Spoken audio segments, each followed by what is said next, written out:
Hi, hello, I'm Sam Harrison. I read, review, and discuss fantasy and science fiction books. Today I am doing a discussion of Howling Dark by Christopher Ruocchio, and I'm joined by the lovely Ross from Hardy's Books. Hello, sorry, I would have pulled out my prop, but currently it's in storage. Um, but well done, Sam, for having it on hand, easily pulled out. I It's love to sitting see it. on the top of my fireplace.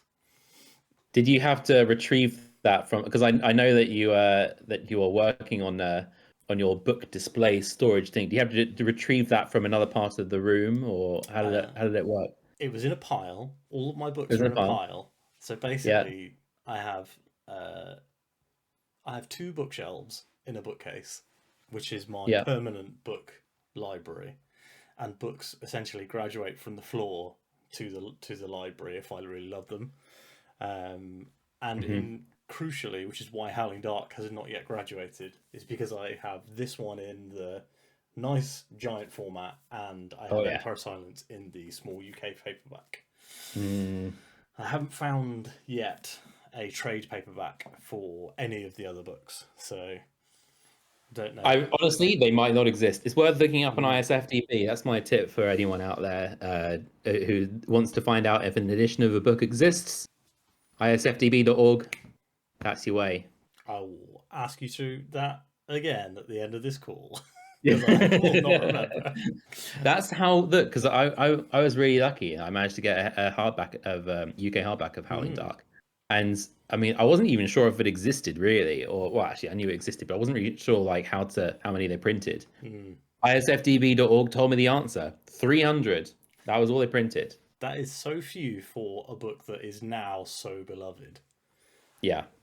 But Um, who knows? They might do more. They might I mean I feel like they'd be well, it'd be glance, wouldn't it? They'd be throwing money away if they didn't mm, revisit Sun Eater at some point. definitely. I think well, Rockio himself did that Kickstarter edition, but they Yeah, only allowed him to do 500 copies, and it sold out in less than 30 seconds. of course. Of course Uh, it did. so it's funny as well because he wasn't even big at the time. This was before all the big booktubers had read him. So Yeah. like I know Mike had read him at the time, but like Patrick and Daniel, who've kind of caused it to explode, neither of them Mm, had read it at the time, and of course neither of us had read it. And yeah. I'm Yeah, sure we're we just caused sale bumps. we ride on the coattails of all these popular and famous YouTubers that with our small channels, you know, just kind of like with our palms open, just trying to get some of that juicy, drips of content of subscribers. Here we are, just kind of like give us something. Anyway, that's the cynical reason. That I mean, there's the cynical reason for having read Howling Dark and Empire Silence. But let's be honest, Sam. I am glad. I am glad that the cynical booktuber part of me brought me to this book. Because as I'm sure you are aware, but I don't know if your viewers are aware, this is so far my book of the year. Ooh. And I mean, obviously we're only in February, or very last day of February is the time of recording, probably Mm-hmm. March by the time it's released. Um, and so we're only 2 months in, but I really, I mean, honestly, knowing how I felt about like Jonathan Strange last year, which turned out to be my book of the year, and how I feel about this one, I Mm-hmm. really do feel like if anything beats this book this year, I'm holding it, imaginary holding it. Um, if anything beats this book for this year, I am going to be astonished because I loved it. But I Mm. know that you had some kind of you liked it, but you had context wise, it wasn't quite in the right time for you. You saying? Yeah, I think the thing with this book was that I was reading it, trying to read it quickly, and whenever I Mm, try and read a book quickly, because I'm like, oh, I need to read this quickly because I'm behind on my schedule, which is one of the reasons I'm changing the schedule and being mm. less strict about it. Um, the yeah, so the I really liked it, and I liked it more than Lesser Devil and more than Empire of Silence. You Um, liked it more than Lesser Devil. yeah, I I know really you liked liked. that book quite a lot. Yeah. Yeah, I don't know. Lesser Devil massively hit for me, and I don't know if it's because I do like novellas, like I do Mm, like a short read. But I also really liked Crispin. I think Crispin, Yeah. when you see him from his point of view rather than Hadrian's, is really, really interesting. Mm. Because Hadrian sees him as like Raban from Dune almost, Mm-hmm. whereas like Crispin, especially also Crispin being a 50-year-old man, he sees himself Yeah. as a much more like level-headed. He sees himself like as a bit of a realist, Mm. but also he's really religious. He's like properly into the emperor religion in a way that Mm. like none of the other characters are. Mm. So he's a really interesting character, I thought. But what is 50 years to a Palatine? Mm, Like that. That's kind of like hobbits. They have they come of age when they're like 11 something. I don't know. I can't. It's been ages since I read The Hobbit. Um, but like 50 years in a lifespan, which potentially lasts 1,000 years. I mm, mean, is that is are you going to have fully grown up by then? Um, as do Palatines mature mentally, like in a personality wise, in the same rate that regular old Joes like mm. you and I do? We don't know. Like, well, Plebs, if we plebeians, I do think that it, we're called. plebeians. Yeah, yeah, yeah. Um, so I rewatched your review a minute ago, like I said I was going to, because I was like, Ross is more erudite than I am. I'm going to listen to this review. This will Oh, remind come on, me. come on, Sam. You just use the word erudite. I mean, Touche. seriously, you're disproving yourself as you speak.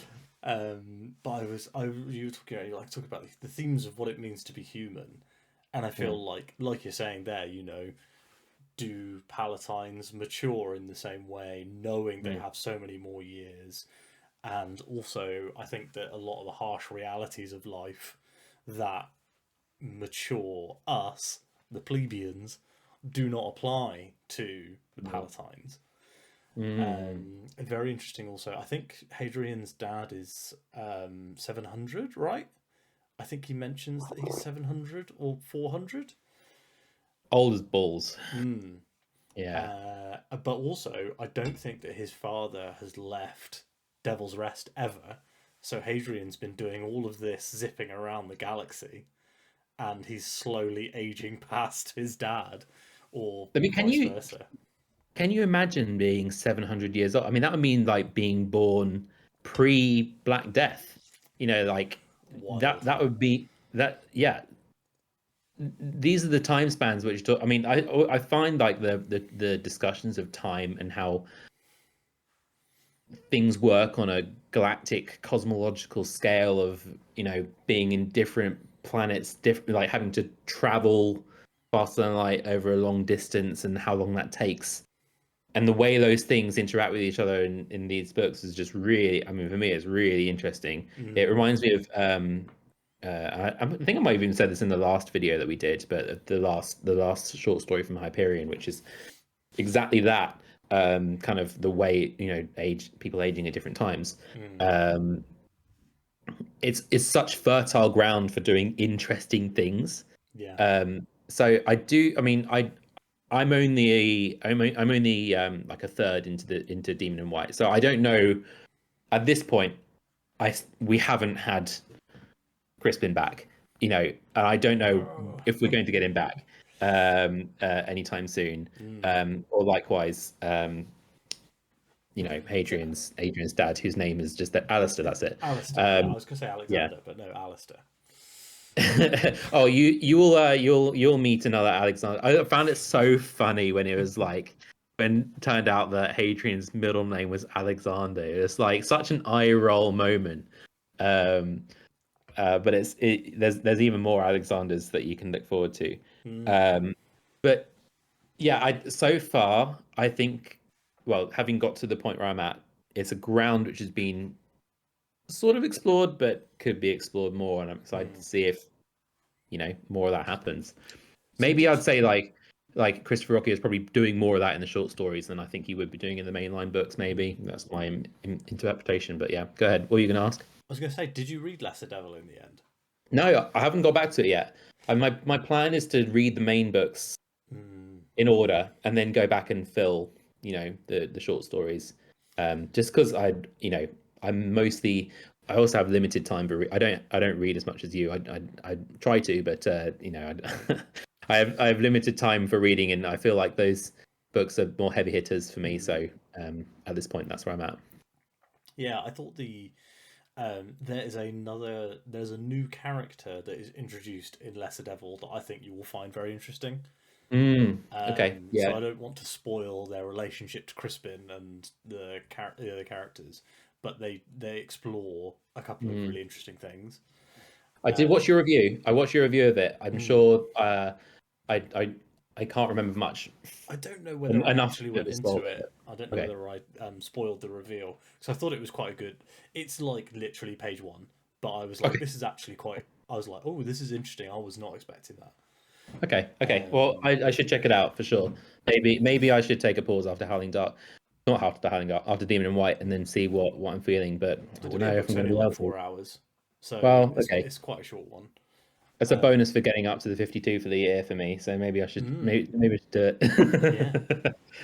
So yeah, I was really like I was like reading that, and like I was saying when we talked about Empire of Silence, I was like, I really want to see these characters interact at their now different stages of life.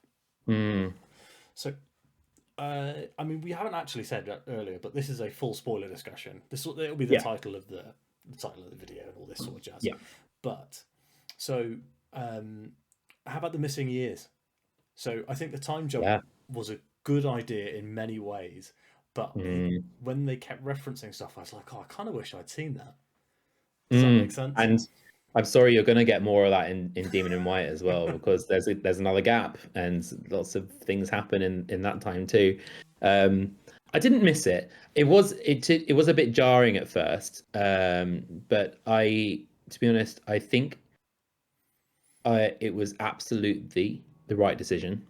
Um, I think anything spent on those missing years would have been a distraction from, in this particular case, the story that Christopher Ruocchio wanted to tell. Mm, Because this is clearly a story, as I was kind of talking about in my review, like it's clearly a story about that question of what it means to be human. And I don't think that those plot points, that element of the story would have necessarily gone there. mm, This is more of like Hadrian's eye opening, his world expanding, mm. and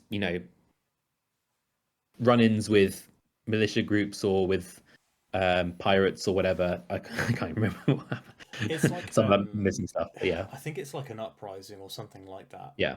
And the interesting thing is he's written it as a short story and included it in the Diamond edition for Empire of Silence. So Right. it's like an epilogue for Empire of Silence. And it is going to be available to read online, I think, once people have those Diamond editions. That's Um, interesting. I wonder how it would work as an epilogue to yeah. Empire of Silence, like how it would in terms of pacing, like whether he has written it as if it were the continuation of Empire of Silence, or whether he's Mm, kind of written it as a short story and tacked it on. yeah. Um, I don't know. Maybe do you know? I Yeah, don't know. no, I've not seen. I just saw somebody talking about it on Andrew's Discord, just saying like, "Oh, it's going to be included." Because I was like, "Oh, I kind of wish I'd seen There's a guy whose name begins with B that they keep referencing, Mm, and it's like, oh, when Hadrian killed this guy and took his ships and all blah blah blah, and I mm, was like, oh, I'd kind of be interested in seeing that. And apparently, like the final fight between those two is in the book. It's in the first book, right. Diamond Okay. Edition. I guess the other thing that I liked as well. So I actually, since we've last spoken, I've also rewatched Interstellar. Oh, Uh, it's great. Great film. Great they film. As part of the sci-fi season at my local cinema, they re-showed it, so I got to see it on Mm. the big screen for the first time. Because when it first Oh, came out, I completely missed it. Like I loved Christopher Nolan, I loved all of his films, but for some reason I just didn't see it. yeah. And then I was like, oh, finally I managed to catch it, and it was incredible. But like, I love the scene where they go down to the planet and they lose like 30 years or something, and they come back and their other crewman has like Yeah. got grey hair, and I was like, oh, this is so cool. So Um, cool.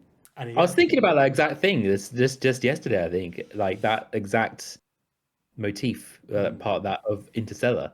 Yeah, it's so clever because um, one of the things that's one of the contrivances of this universe, um, which is touched on. I don't think it's really mentioned in Howling Dark, but it is mentioned explicitly in Demon in White. Regards like time dilation in faster than, or well, in like travel up to light speed, and in this case, faster than light travel, because you know in physics, the faster you go, the closer to light speed you get, the more time slows down relative between you and other people. So um, that's actually, I don't know if you realize, that's actually written out. That's not a component of the physics of this universe, or at least it is in that. But then in Demon and White, there's this bit where Hadrian basically mentions like this doesn't happen in faster than light travel because we do this differently. Um, like back in the old days when things could only travel up to light speed, this was a problem all the time. Yeah. So it's interesting how he's kind of written around that. Like, I mean, it was perhaps for the sense of believability, a bit like, is that really when that happened? But he's telling a sci-fi story. It's fine. We used the Uh, MacGuffin drive, yeah, and it got the us there. MacGuffin drive. Oh yeah, a classic MacGuffin drive. I love that drive. Uh, you got to come up with a way. You got to come. They always come up with some kind of like it is like some name of some scientist who invented the drive. And Yeah. yeah, oh man, I remember from Halo as well, like the slip space drive. I can't remember what they called it, but like exactly that. Anyway, back to Interstellar. That's a great film. I'm glad you finally got to see it in the cinema because it Yeah. deserves it. It really deserves it. It just the audio in Nolan's films is so. Oh, I mean, you can't hear what they're saying, but man, you don't mind because No. it's Apparently so. that's intentional. Yeah. He's like, you don't hear everything when people when you're in a tense situation, you can't always hear what other people are saying. So I don't make my films audible on purpose. And Mm. everyone's like, oh, that's so stupid. I was like, hey, let him cook. Like, leave the guy alone. It is a little bit silly, but like those films always have impeccable sound in every other way that I'm willing to forgive it. And Yeah. the thing that I liked as well when I was thinking about that is it how Basando Lin, like Mhm. when Hadrian wakes up at the beginning of the book, Lin's been awake for a while, and he's like, Mm. and he's got like grey in his hair because he's waking up like more often and for longer than Hadrian. So Mhm. actually, while they've been on, like Hadrian's like, oh, I've been awake for 12 years of this 48-year period, but like Lin has probably seen like double that, Mm. Mm. and he's like having to deal with all this stuff that Adrian turns up some rubbish and then just goes into the fugue, and he's like, "I'll see you in 20 years, Basander." Yeah. And if you think that's a long time, it's so easy to hand wave it in sci-fi, like, oh, 20 years, 20 years, what? Like, that is a long time, really long time. Um, you could experience it like, an entire, if you think about how old you were 20 years ago, like how like I was, I think I was still. Oh, actually, to be honest, I was going to say I was still into Lego, but I actually still love Lego. But I was still like, I was still probably wet my pants every now and then. Yeah, that's a bit embarrassing to admit because 20 years ago I'll be 12. So, yeah, maybe not. But anyway, let's move on quickly, Sam. So like I think that the idea as well is that the crew are like generational, that Yeah. like you get married, you have your children, you train your children to run the warp drive, like you all Mm, live on this ship, because the crew don't go into, like, not all the crew go into fugue, do they? A lot of them no. are out, or like they shift it, but they Mm, they have probably seen a lot more than 12 of those 48 years. mm, And yeah. also, the interesting thing is that, like, oh, so he reveals that he's in this relationship with Jinan quite early in the book, and you're like, oh, Mm, have they been together for like a decade?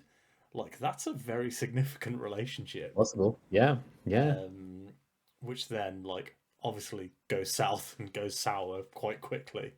Because of Hadrian's bloody principles. Mm, Once again, he tries to do what he thinks is right and ends up, you know, hurting people he loves. mm. Um, and it's such a common theme of all these books so far is just him like trying to do the right thing and then just ending up making things possible. I want to say making them worse, but I don't.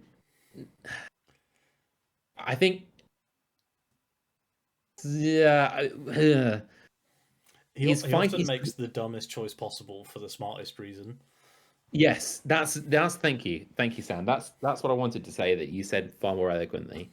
Um, he's fascinating in that he's so morally so driven by his morality. Mm, I think what you're going to find going out of Howling Dark and into Demon in White, at least to the start of Demon in White, I'm only talking for the first third here, is that I think Howling Dark is the story of Hadrian kind of like trying to live up to his moral principles, mm, and then Damien and White is him dealing with the disappointment of how his principles didn't come out with the best outcome for everyone. mm, And so you kind of start this book with him sort of having almost moved on from this idea and kind of there's a time jump as well. So I think really Howling Dark is kind of um the maturation of Hadrian Marlowe, the kind mm. of the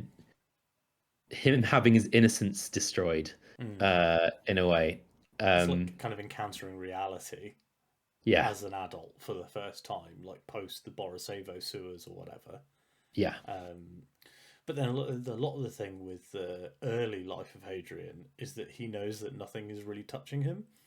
Like mm, he can regrow his teeth, he can mm, survive all these illnesses. He's, stronger, faster, taller, all this sort of jazz.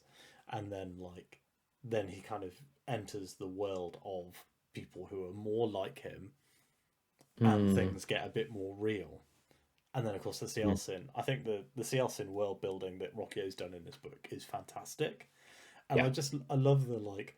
Well, they don't have a concept of peace, so you literally can't make peace with them because mm, they don't have that in their culture, in their society. Like hmm, somebody is always on top, and they cannot be equals.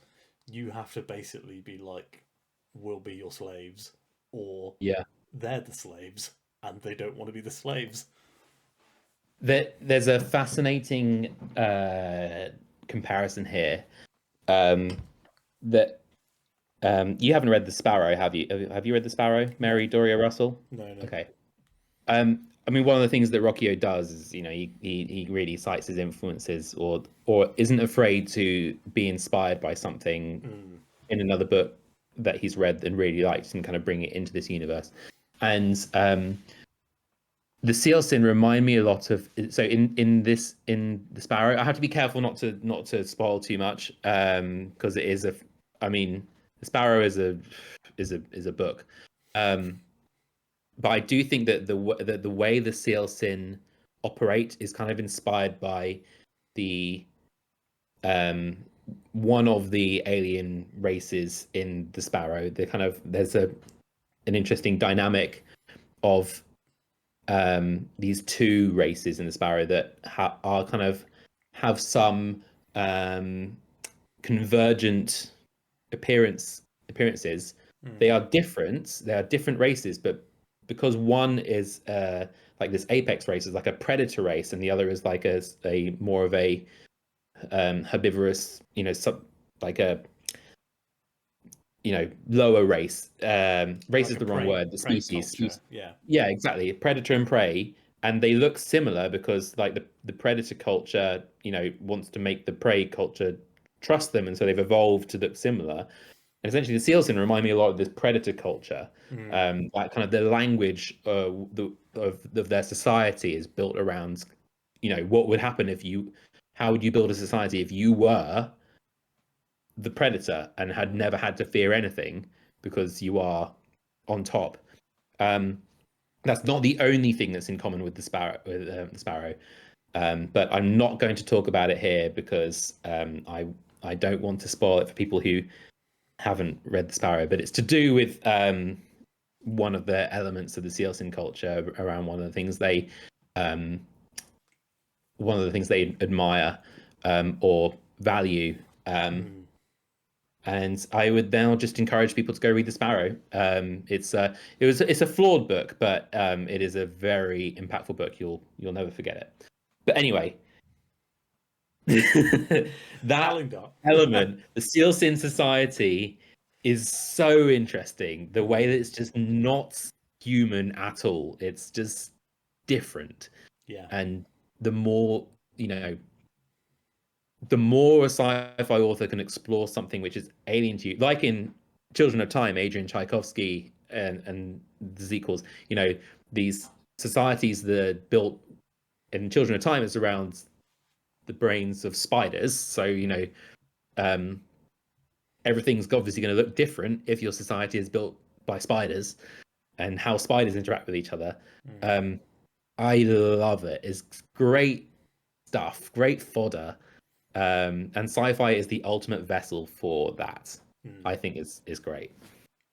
Yeah, I think this book gets my big complaint, as you know, with Empire of Silence was that it didn't feel like it was very epic. Yeah, yeah. It felt that it was a very, very small scale story, and I liked the thing that I liked a lot about Howling Dark was it felt like a small personal story on an epic scale rather than the other way around, where it felt like it was just trying to be a personal story that everyone had told me was epic, if that makes sense. Yeah. Because the first book is very, very personal, whereas this book is a lot. Obviously, it's personal because it's from Hadrian's point of view, but I think that the scale of it was much more exciting to me. Like the fact that we got to see all these different places, met all these different people, spent a lot of time with the extrasolarians who are really interesting. Like the guy who can see the future and the like obviously incredible foreshadowing throughout this whole book. As always. And so the Brethren, also incredibly interesting world building moment. That chapter that is just like kind of a big info dump of like this is the thing that's actually happening. Which I thought was really interesting because, like I said before, that the Sealsin ruins, or the ruins part in the first book was my favorite part. Was when he was like investigating the ruins, interacting with the Sealsin, walking into the secret room and getting the vision, and the like kind of like end of like Act 2 of Howling Dark was basically concentrated that, which I really loved. And Yeah. the visuals for all of those like encounters, like the jet black sea with the tentacles, and then it's like, oh, these are actually like these are just AIs, like they're computers. Yeah. Which was really cool, and like the Americani AIs. It's great. Did you like how the constant references like the Brethren kind of like talking about like San Francisco and LA and like Silicon Valley's gonna ruin us all. This is just imagining the future of Elon Musk ends up Running for president. running for president. Let's go with that. Yeah, it's well, he can't because he's not American, is he? He's from South Africa, isn't he? I feel like, but or from something anyway. Dual citizen, I believe. Unfortunately. Yeah, I don't know. Anyway, the point of it being, what an inventive way to kind of solve the AI problem in your story, because like AI seems to have an arc, and that arc is either Skynet, or the culture from Ian M. Banks's novels. It's like you're either going to end up with an AI that destroys us all, or you're going to end up with an AI which creates this perfect utopian society that tries to colonize other societies to bring them into this perfect utopia. But this is in the middle. This is in the middle. You've got an AI that has failed to take over the world, and that is interesting. you very rarely see that sort of stuff. Yeah. Weirdly, in Red Rising, I don't know if you got to the point, but I think in book 2 they talk about it, that robots and like thinking machines are banned, which is Mm, why they are yeah. still the way they are, with their swords and things like that, and the ships are flown by like human human computer hybrids. Mm, But the main villain, I guess, Augustus, is the gold that runs Mars. There's like a whole subplot about how he's terrified of robots, and okay. I Yeah. found that incredibly funny every time it's brought up. Yeah. However, Hmm. the robots in Howling Dark were quite terrifying. Yeah. Yeah. Yeah. Yeah. They built to terrify, and but like again, like similar to Augustus, then I guess like the way the Chantry works and the way that society works, there is that kind of demonization of technology, of Mm, cybernetic enhancements. Um, that Valka has managed to, because she's not from the same society, that her enhancements, make people kind of slightly distrust her, and gives her an edge because mm, there's this kind of willing discarding of a potential advantage because of this lesson learned from history. mm, Um, it reminds me a bit of. Do you ever see like like nuclear waste sites where they've designed them to be as terrifying as possible, like with these really stark, brutalist sculptures and monuments, in order to deter future generations from digging it up and finding the nuclear waste underneath.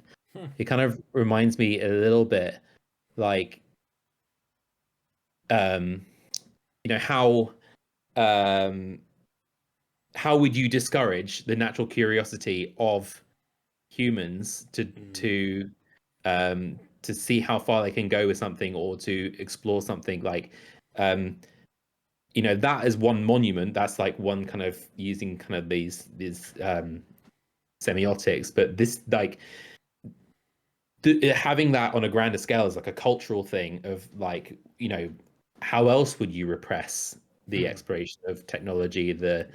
the opening of Pandora's jar, um And all I of think that. Khan Segura is a great example of, Yeah. how can it, if you're gonna take it this far to the illogical extreme, his Yeah. host body transferring into his own clone children and Yeah. things like that. Very, very interesting. And like, I love how terrified Hadrian is of him. Mm, Like, bodily, just absolutely terrified. That's yeah. really good. What did you make of like I guess one of the philosophical things, I get so much philosophy in this book. One of the questions that I've often heard, or one of the points that I've often heard, is that if you could like, Star Trek style evaporate, like disintegrate yourself, all of your atoms, and then replace them in all the atoms together in the next, in a different place, Mm. would your consciousness continue in that new place, or would there be essentially a whole new consciousness with all of the memories of your previous consciousness? Um, like, um, would there be a continuity of brain from one place to another? I Mm. thought it was interesting that Rockio chose not to explore that as deeply, because I my first question about like when Hans Agara like when he dies, or they die. I can't remember how I think the male, what the pronouns Khan they're Segura is using. male. Right. I think And they're identified as he. yeah, but anyway, when Hans Agara dies and is um becomes disincorporated um and becomes the consciousness of these two children, there is the interesting question there of, is there a continuity, Mm. or is it just that there is like a replication of the essence of Hansagara, like this kind of like what it is to be Hansagara? Is there just like, you know, grab that there started a new one, but with all the Yeah. same memories. I noticed that he didn't really seem to explore that thread, the link of the Metaphysical two. rather The than metaphysical, just yeah. yeah. I mean, like for me, I've always been like, well, you know, the brain is you. If you can put your brain into another body, then that's probably still you. But if you're Yeah. getting to the upload and download and all that sort of jazz, that person's dead. This is just like 2.0. And I There are think, nerve cells in the stomach, Sam. well, yeah, there's nerve cells everywhere. Yeah. But So yeah, I think with my stomach more than I think my brain sometimes, honestly. oh, tell me about it. We Yeah. had dog abuse last night, and I was definitely thinking with my stomach as we did that. But yeah, the Jelly. Khan, Khan's really interesting as a character, and like, I mean, I think don't they say that also he's like 150,000 years old or something, or At 15,000? least tens of thousands years that he could have been on old Earth. Whether yeah. Because I'm they've interested lost actually. Earth, haven't they? Like that's one of the Yeah. plot points that they just don't know where it's gone. Yeah, yeah, yeah. So that's obviously got to come back. Yeah. Um, But just on that, because I only listened to the audiobook, I didn't read it. And you've mm, been saying Kansuga, like a how does it spell? Because my narrator went Han. oh, I was saying I'd said Khan Sagara. But he talks about it constantly. So it's in fact there's a chapter titled Khan Sagara.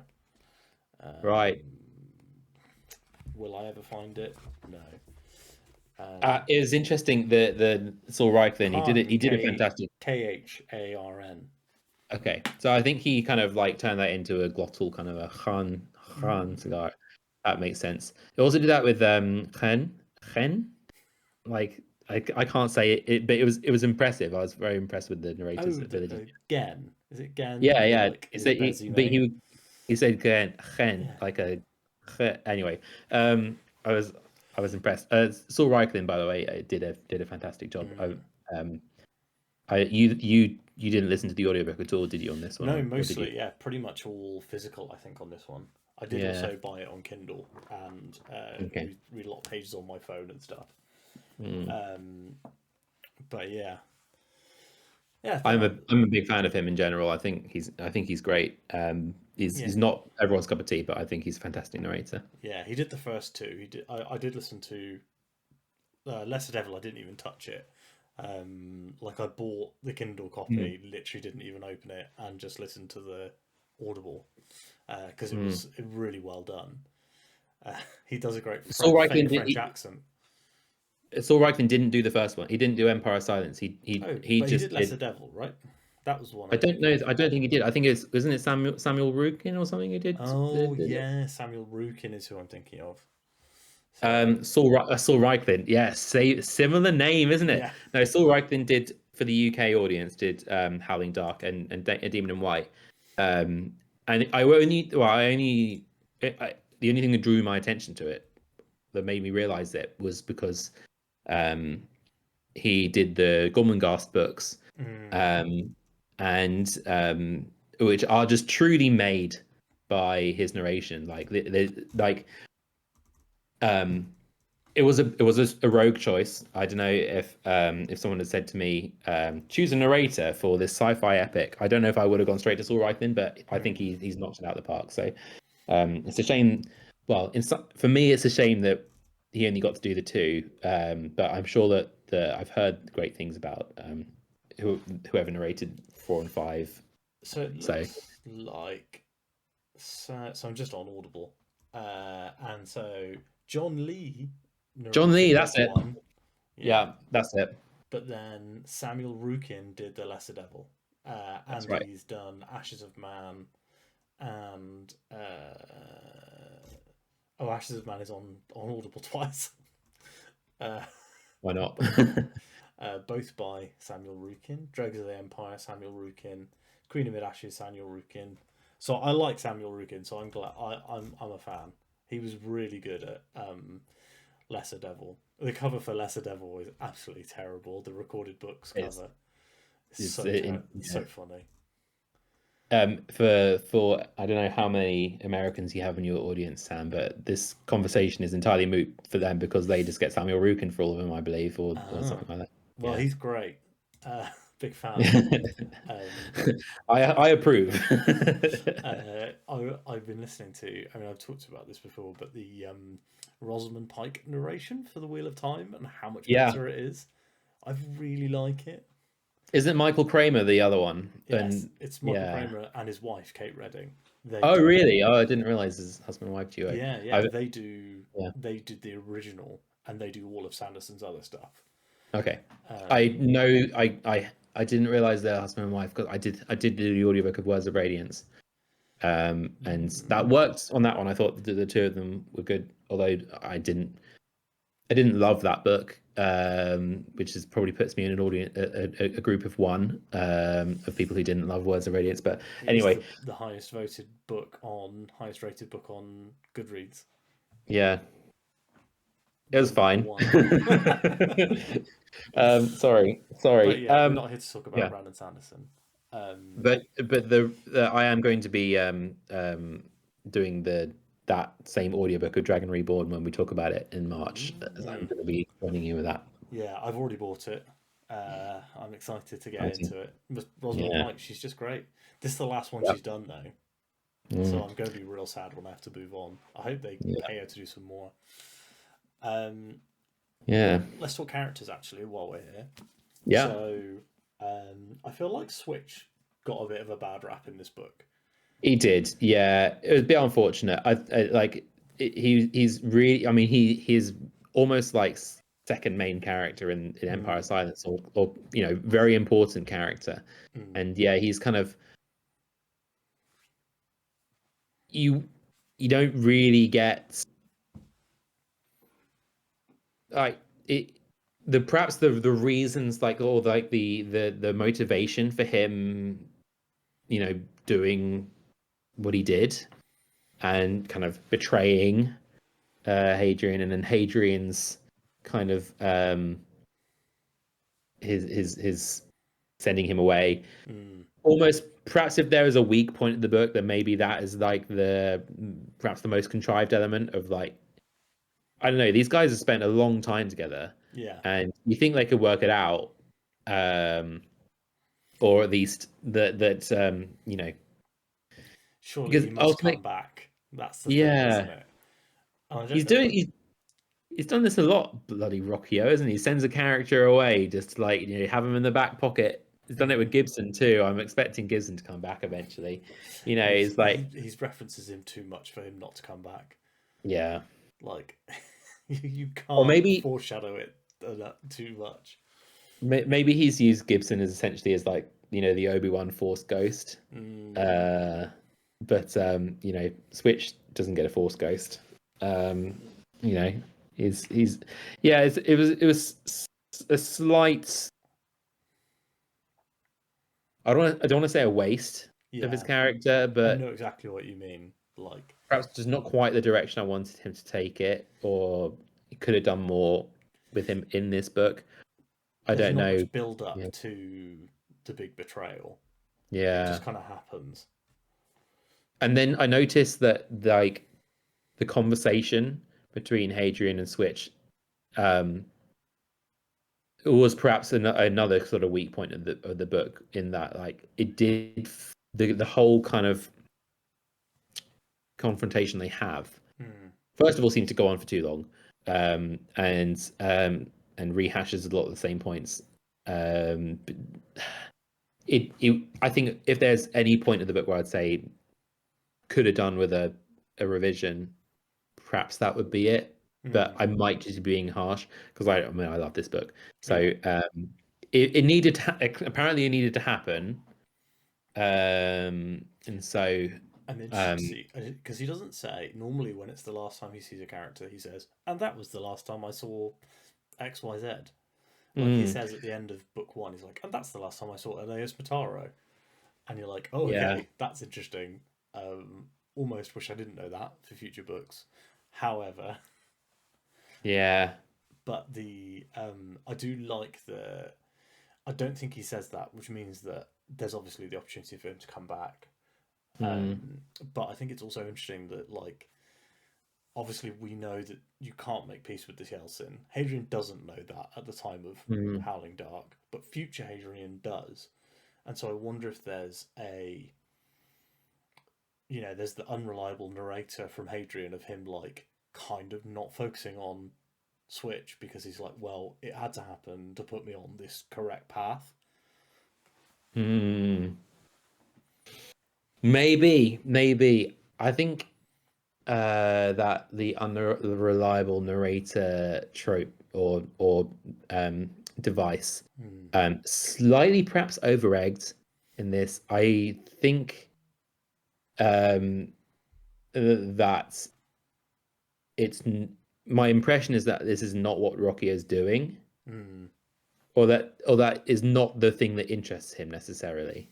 But that might just be my trusting nature. Yeah. I think in his interview with Daniel Green, he's like, Hadrian is an unreliable narrator, and you see that in the way that he describes Crispin. He was like, Crispin is like the example for why Hadrian is unreliable, because if you read The Lesser Devil, you can see that he's very much not the person that Hadrian makes him out to be. Okay, yeah. But is that foreshadowing for, like, a big Crispin Hadrian showdown later in the series? And that's what gives Hadrian that more negative impression as he sits down to write it 1500 years later. Yeah. Oh, yeah. It's possible. It's possible. Yeah. Like, I guess what I'm getting at perhaps is that, like, there are books where the whole thing is that the narrator is unreliable. One of my favorite books, not in the sci-fi fantasy genre, is An Artist of the Floating World by Kazuo Ishiguro, which is all about a war artist, a Japanese war artist who, is basically him dealing with his contribution to the war, and like the whole point of the story is how he's basically having to go into this huge kind of mindset of denial, except it's all happening inside his, it's all his narration. So that is a book that is about an unreliable narrator. This might just be a book that has unreliable narration, but isn't about, it's a sci-fi epic. It's not about, can you trust this guy? It's about the cool things, all the bad things that he did, Yeah. I think Ruocchio was saying, he's like, Hadrian tells the truth. He doesn't lie to the reader. But one of the things that Hadrian does do is he's a human being, he's biased, he has opinions, and those come across on the page, and those might not be the absolute truth. And I was like, that's a great way to put it. Because, like you say, I don't think Ruocchio is setting us up for an unreliable narrator. There's been absolutely no evidence of that, even for books, like we say, that are not from Hadrian's point of view. So they could point out all of these flaws, but, like, Crispin is still very much a lot of the things that Hadrian says he is. But I think that the way that he imagines their relationship is very different. Like, Crispin, like, loves Hadrian and, like, adores him and respects him, but like, Hadrian's very much like, oh, he's trying to take my place. I'm going to be number one, and he's going to be number two, and he wants to be number one. And like, their father has obviously set them at odds. And Crispin is dealing with, and he's still grappling with, being the lesser devil. Which is like, that's a lot of the part of the book, is that he's like, well, I know that's where the name comes from. Of the book. Now it all makes sense. He's like, yep, I know Hadrian's smarter than me. I know that he's more stronger than me. He was a better fighter than me, and it's like all comes out. And it's really interesting. That's why I like Crispin so much. Is like a lot of that difference in how he sees himself versus how Hadrian sees him.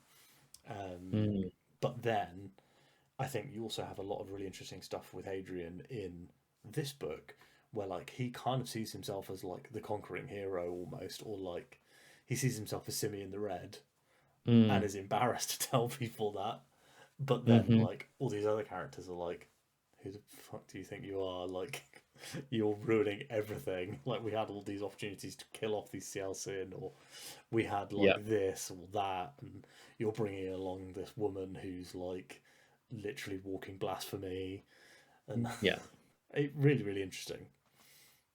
It is. I found something that probably one of my favorite moments of this book that kind of I think epitomizes that is when he executes the younger seal sin. Mm. And just to top it off, after doing this heinous thing, or this thing which kind of is totally out of what we thought he was capable of doing, he Mm. then quotes the Marlowe family slogan, "Our sword, our orator." Mm. And he's just like, what do you It's a very cool thing to say, though. such a he's got such a flair for the dramatic, but like Can you his say it in his Latin as opinion of well? himself is so high that he's like, this gruesome act, I have to give it some kind of some grandiose, some gravity, by punctuating it with some um poetic motto. He's got to do an 80s movie one-liner. That's what he's got to do. Yeah.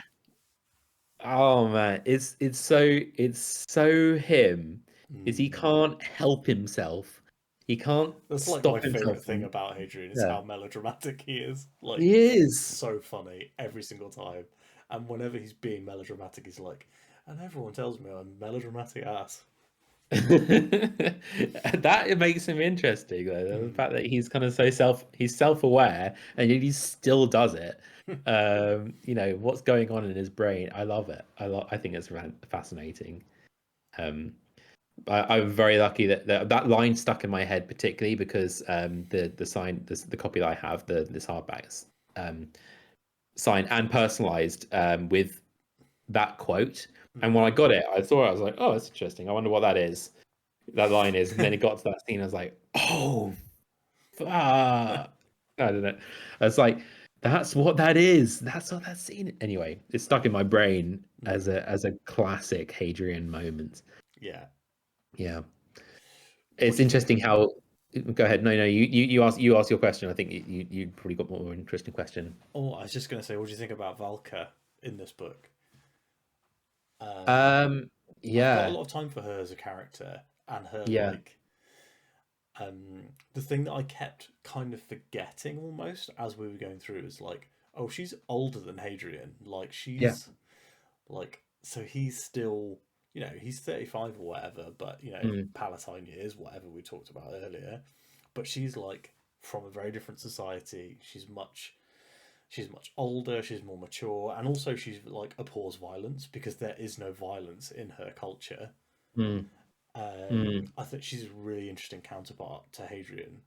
I also yeah, love that no one understands how her tech works. So they're yeah. like, can you just magic it? Mm.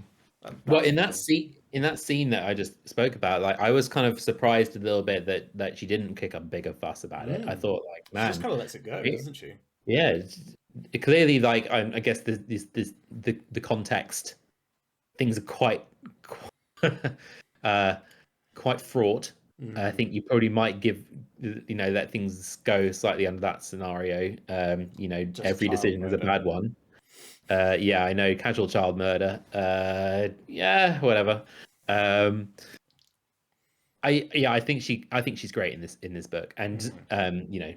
she continues to be great. She's a good foil to Hadrian in that, like, she isn't afraid to call him out. Mm. She is not at all of that overly grandiose. Aside from using you know uh, tis and thus and you I know feel like she didn't use that in the first book. Am I mad? I don't I remember that at all. When it happened, I was like, "Is this?" I did have the physical copy of the first book, and I did not open it to yeah, double check. But no, can't remember. um, I also Mm, thought I was like, "Oh, wait, isn't she supposed to be an extra Solarian?" I'm like, "Oh, that just means people who aren't in the Empire, yeah, and they have their own whole thing going on." I like also the political structure of their society that everyone is an ambassador, so she has diplomatic immunity just because she yeah, has a vote. yeah. Yeah, it's good. It's good. The uh maybe you could help me here. I've been trying to work out whether Valka comes from a society which is based on any current Earth society, because Mm. she her natural language is what, like, is it Pantai? I think they call it. Which Yeah, I think so. I'm or Panthai. I'm but then, like, Valka is not a. I can't really place that in terms of like language root or whatever. Valka Ondera, it kind of feels like a very space-ish name rather than like any existing Earth society. I wonder whether it's just not related at all. Um, but I'm curious if you worked it out, if there was something, was kind of a Mm. link. Well, she's in the first audio book. John Lee writes her with an accent. Not Yeah, writes her, sorry. Narrates her performs with it. like Yeah, a yeah, Russian almost accent, like Eastern yeah. European. So I've often thought of her as that, but also on the cover of her, um, the cover of the novella starring her, she looks Asian, and then on the Right. cover of Ashes of Man, she looks Asian. What So, is that? Is that her on the cover of oh Ashes yeah, of that's Man? her on the cover of Ashes of Man. Okay. So Uh, I maybe say it from Pantai is googling. actually So Thai, okay. maybe the origin. Yeah. Maybe, yeah, maybe Thai.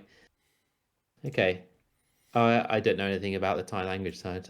I'm not surprised I didn't pick up on that, but I will have to look into it. Because I thought she was the woman with the gun on the cover of Empire of Silence Diamond Edition. So there's like a very Star Warsy cover, Yeah.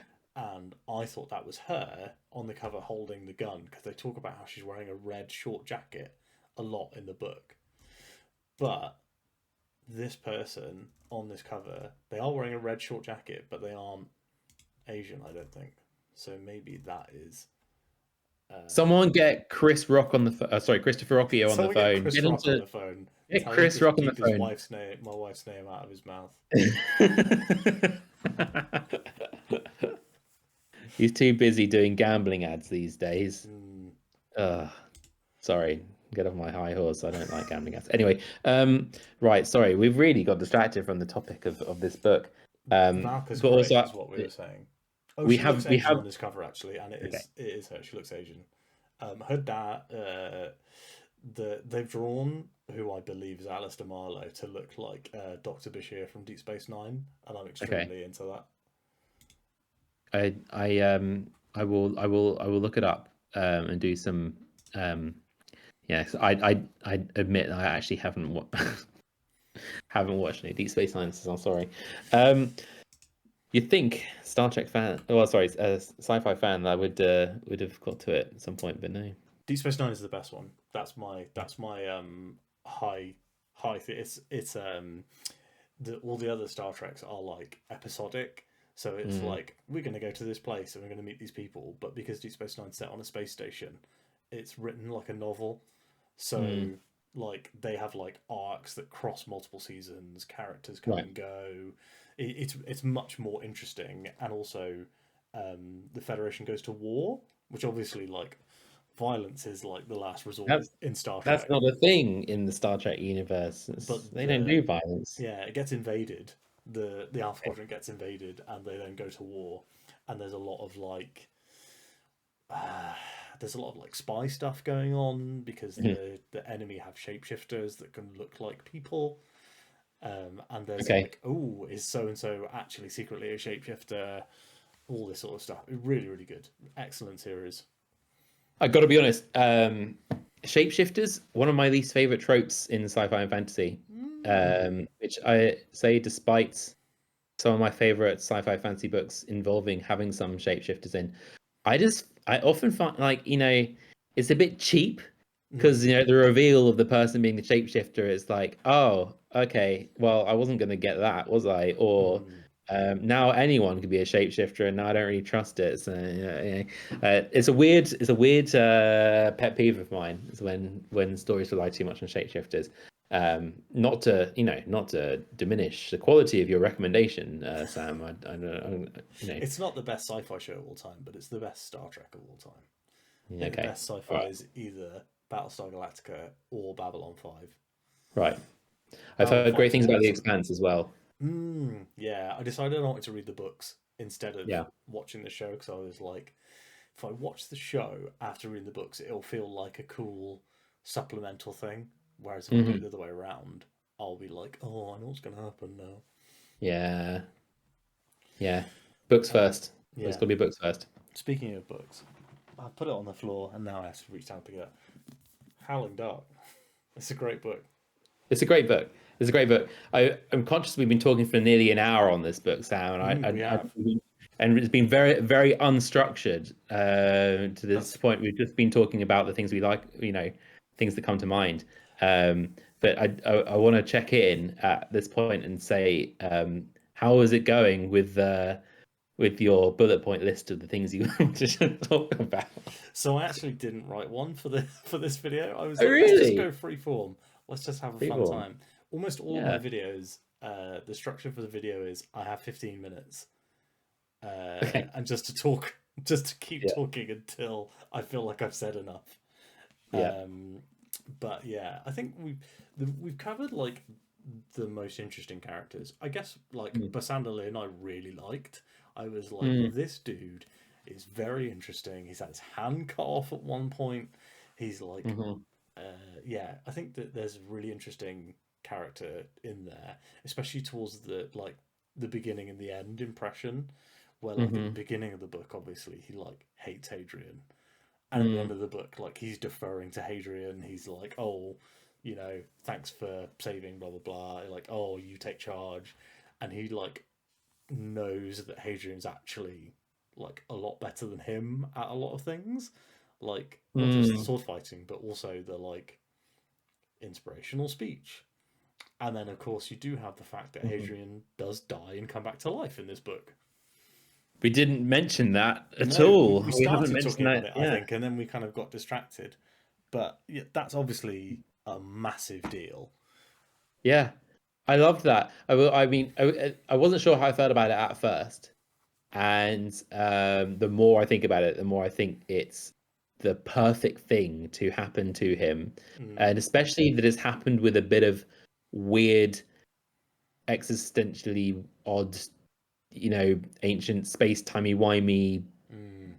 muddly arm switchy thingy happening. So that it's not just like, oh, he died and now he's alive. It's like, oh, he died, but his arm is the one arm that got cut off is not the arm that was restored, and It feels like they the fact edited that history, doesn't it? yeah, But they that's left ex- bits in, and I was like, this is like time, definitely like you say, timey wimey. Was the yeah, feeling that I had from it, that it wasn't like, oh, he's a clone or he's a replicant or whatever, or a mm, Somme that they have made to look like Hadrian that they just wheeled in. Like actually, he is like an edited version of Hadrian that never died. But he and remembers dying as well, doesn't he? Like he he does remembers dying. he does remember dying, but then the question is that those memories that were transplanted into the new Hadrian, Mm. is there the continuity of consciousness? Like, is new Hadrian He's the half mortal. is he still the old Hadrian? Does it Mm. matter? I guess Yeah. maybe not. Externally, No probably way of not. knowing. Internally, maybe. Yeah. Yeah. There's I just in general that scene. Very Um, good.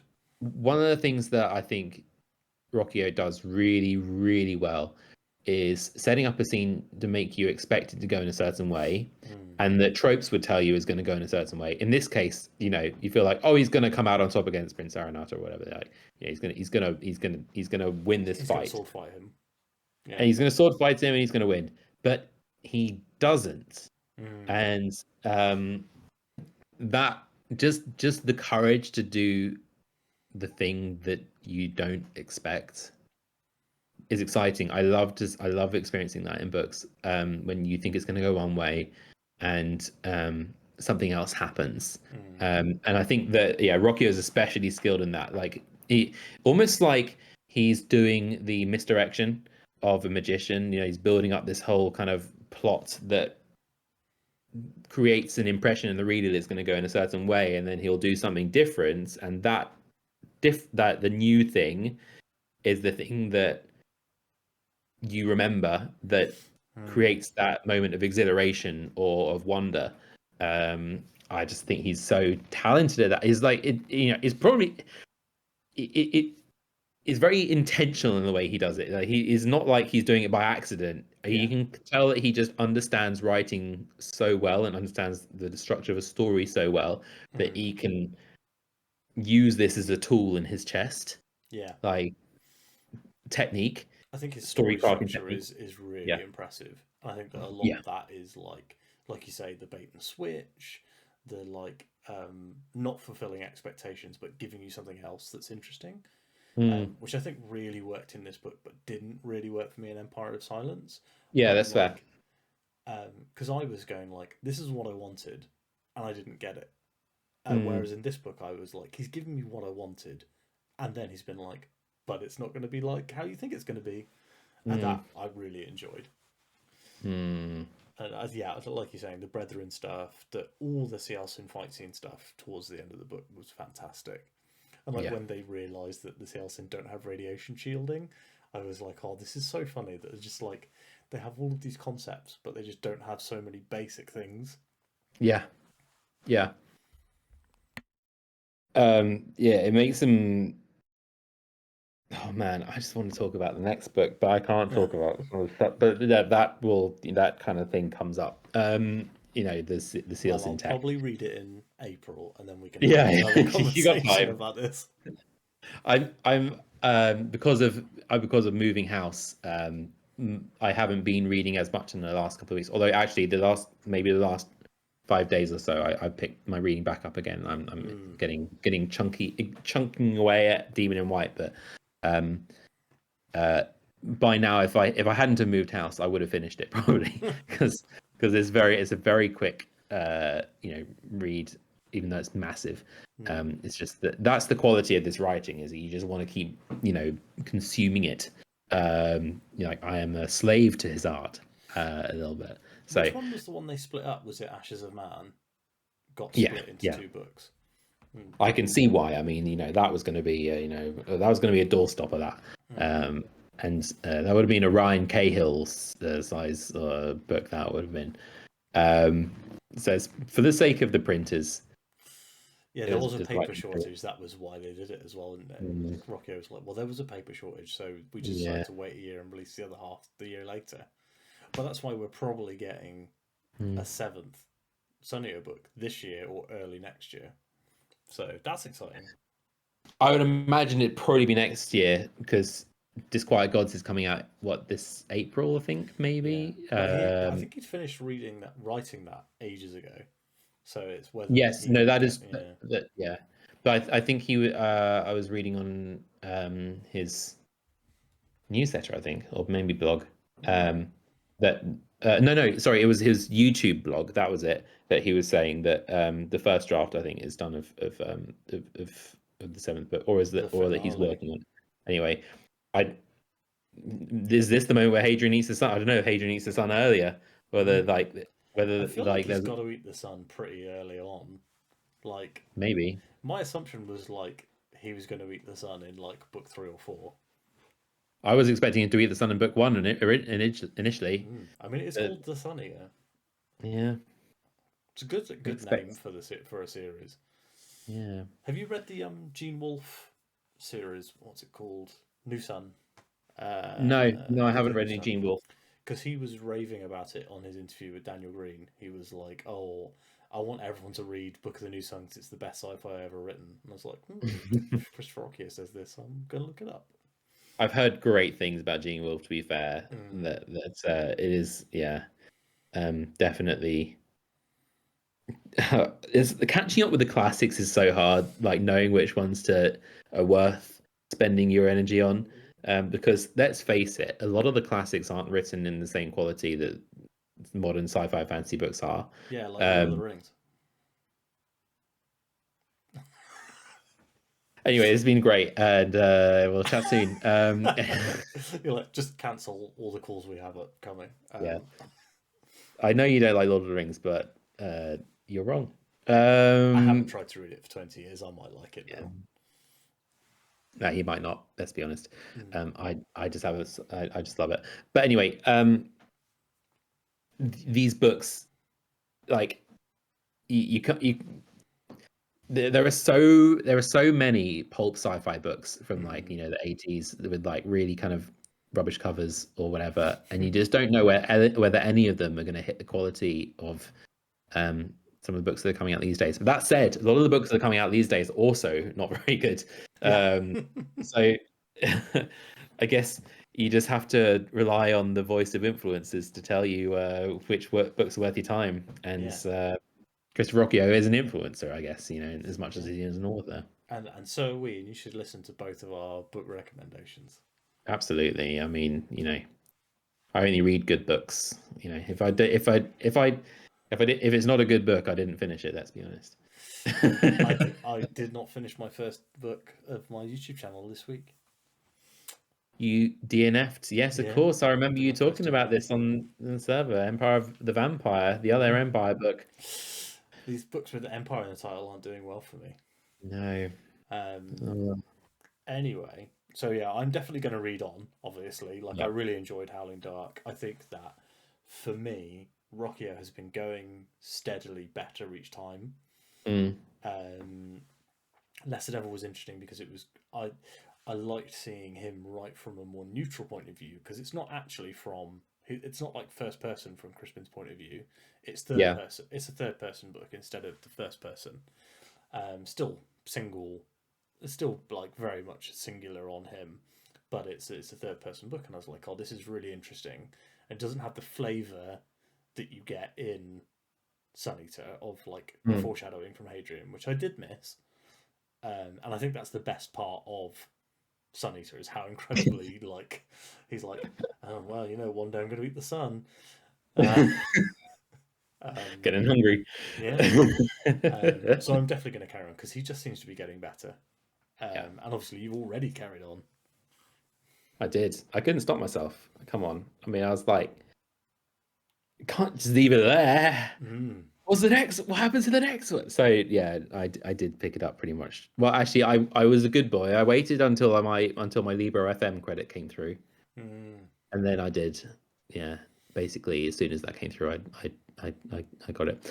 But yes, I haven't devoured it as of yet. I listened to it at 1.2 speed, Howling Dark, and I'm the same. I'm a 1.2 man. I don't always listen to 1.2. Sometimes though, with us, our lives, we got lots of books to read to make that sweet content. And that Goodreads goal at the end of the year. Yeah, look, I need 1.2 speed, otherwise I'm never going to hit my target that I self-imposed. Yeah. I need to read this book so fast that I don't enjoy it in order to reach this target, which is supposed to help me enjoy things. And it's completely arbitrary. It's completely arbitrary. I think I tried to read Howling Dark too fast. Absolutely. I think there was some, because what I usually do is when I finish for the day, I will sit down on the sofa and I'll read for between 1 and 3 hours. And I was trying to force myself to do the 3-hour stints on Howling Dark that actually I should have been I should be listening. I should have got this on Audible and gone to the gym, or give myself that change of pace. And that was what I will definitely be doing for future Ruocchios. I'd be interested to find out if you enjoy the narration when you get to Demon in White, because it is Saul Reichman is he's got a fun voice. He's very very good at the caricatures. Samuel Rukin ones in the US. Well, maybe you might be able to get him. I couldn't find him here, but yeah, worth a go. Yeah. Anyway, after that very rambling and fun conversation, I feel like Ross and I could literally talk about this book for hours and hours. But as he's just hinted at, we both have a lot of reading to do. So, Ross, why don't you tell people how to find you on the internet and all that sort of jazz? Do some self-promo. I can do some self promo. Well, if you found any of the waffle that I had there insightful, then you can find more of it by searching Hardy's books on YouTube. Hardy spelt like the author or the actor, which is going to make it very difficult for SEO when I finally finish my book. Search Hardy author and you will not find me. You can also head to Hardy's books on TikTok or Instagram, where we very irregularly post. And you can also head to hardysbooks.co.uk because at the end of it all, Hardy's Books is a commercial venture selling books, rare and antiquarian, modern first edition, signed copies, and you should also just go and check it out. Check out some of our videos. Check out the ones that Laura does because she deserves all the love, attention, focus, and your kind words. Shadow of the Gods review was fantastic. Really enjoyed it. She did a great job, didn't she? I was very proud of her for that one. Yeah, really, really, really good. And made me want to read it. So it's an excellent book. You should read it. Yeah, thumbs up. I haven't got to it yet, but I will. It's definitely, I can't not read it this year, let's be honest. Yeah. So yeah. That's how to find me, that's how to find us. And maybe next time, Sam, Laura will be able to join us on one of these long chats. But there's no way we're going to get her to read a Dragon Reborn, though. Sorry about that. Not going to happen. A slightly sexist view of the gender divide in those books, which I just kind of hand wave away a little bit. I can't do it. So, yeah, Ross's channel will obviously be linked in the description. So you can find them there. I'll also put links to their social stuff and to Ross's spoiler-free review of Howling Dark if you would like to watch that as well. And I'll probably, if I remember, put my link in there as well. So as always, thanks everybody for watching. If you have liked this video, please do like it to show me that you have liked it. And on your way down to leave a comment, you can click the subscribe button. It's right there. Every little subscription helps on these small channels like mine.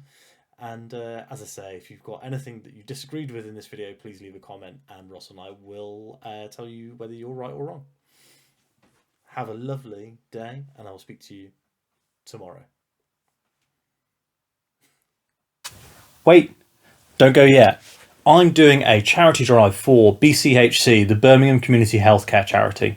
They are a charity attached to the Birmingham's kind of National Health Service, and what they do is they raise money for small little things that can help support patients and the families of patients, things like books, toys, toiletries. Also, they do big projects, like they have funded the creation of a playground for children with prosthetic limbs. Now, if you would like to support this charity, you can go to the link in the description for this video and donate some money to my charity appeal. I'd be really grateful if you do so. This is an absolutely fantastic charity. While they aren't local to me, the charity drive is run by a friend of mine, Stace, and I don't know about you, but I'm going to be reading as many books as possible in March anyway, so might as well use that to raise some money for a good cause. Please donate to the link in the description below. Thanks so much for watching. See you soon. Let's be honest, Sam, we both know you're not going to edit this.